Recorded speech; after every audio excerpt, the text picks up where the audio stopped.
ईमान सां दिलदार जो दीदार कयो जे।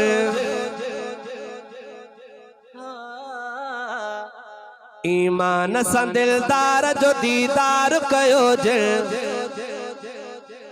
मां घोर सहाबा ता सचो प्यार कयो जे। ईमान सां दिलदार जो दीदार कयो जे। ईमान सां दिलदार जो दीदार कयो जे। मां घोर सहाबा ता सचो प्यार कयो जे। मां घोर सहाबा ता सचो प्यार कयो जे। ईमान सां दिलदार जो दीदार कयो जे। ईमान सां दिलदार जो दीदार कयो जे। मां घोर सहाबा ता सचो प्यार कयो जे। मां घोर सहाबा ता सचो प्यार कयो जे। अखिड़ियूं उन्हनि जूं ठरंदियूं त हूंदियूं साईं खे ॾिसंदे सलवात पढ़ंदे सलवात पढ़ंदे दिलड़ियुनि में ख़ुशियूं वरंदियूं त हूंदियूं साईं खे ॾिसंदे हुक्मनि ते हलंदे मशहूर नबीअ सां असहाबा जी महबत। सुभान अल्लाह। मशहूर नबीअ सां असहाबा जी महबत। इस्लाम जे गुलशन जे गुलाब जी महबत। असहाब जे मां शान ऐं बख़्तल ते लिखां छा। असहाब जे मां शान ऐं बख़्तल ते लिखां छा। अरबीअ सां सचे इश्क जो इज़हार कयो जे। हथ बुलंद करे ईमान सां दिलदार जो दीदार कयो जे। ईमान सां दिलदार जो दीदार कयो जे। मां घोर सहाबा ता सचो प्यार कयो जे। मां घोर सहाबा ता सचो प्यार कयो जे। वाह वाह सहाबा वाह वाह सहाबा वाह वाह सहाबा वाह वाह सहाबा। ईमान सां दिलदार जो दीदार कयो जे। मां घोर सहाबा ता सचो प्यार कयो जे। मां घोर सहाबा ता सचो प्यार कयो जे। सुभान अल्लाह। अखिड़ियूं उन्हनि जूं ठरंदियूं त हूंदियूं साईं खे ॾिसंदे सलवात पढ़ंदे।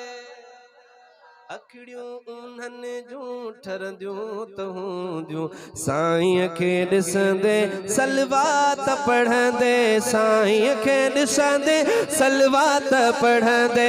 साईं खे ॾिसंदे सलवात पढ़ंदे दिलड़ियुनि में ख़ुशियूं वरंदियूं त हूंदियूं साईं खे ॾिसंदे सलवात पढ़ंदे सलवात पढ़ंदे। जबलनि ऐं पहाड़नि खे भञी फोर कयाऊं जिंद जान बि हुकुमल जे मथां घोर कयाऊं। जबल ऐं पहाड़नि खे भञी फोर कयाऊं जिंद जान बि हुकुमल जे मथां घोर कयाऊं। तारीख़ सहाबा जी पढ़ी याऊं ठरे थो। तारीख़ सहाबा जी पढ़ी याऊं ठरे थो। दरिया बि मुड़सीअ सां अदा पार कयो जे।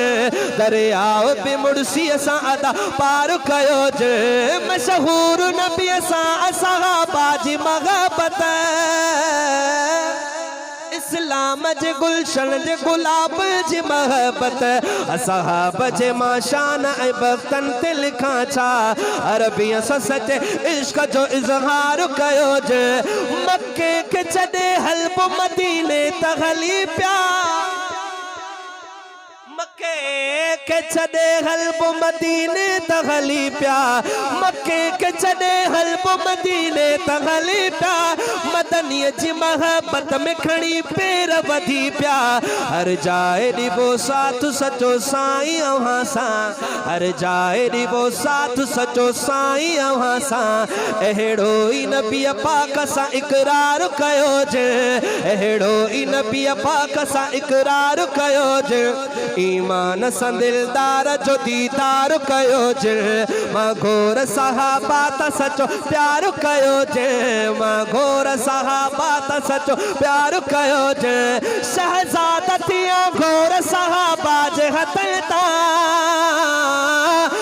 पंहिंजा मिलाया सजल सोण हथन सां खुशबू सीना भी उहे बहकजी पया बाहुन के नबी पाक जे लाइ हार कयो जे बाहुन के नबी पाक जे लाइ हार कयो जे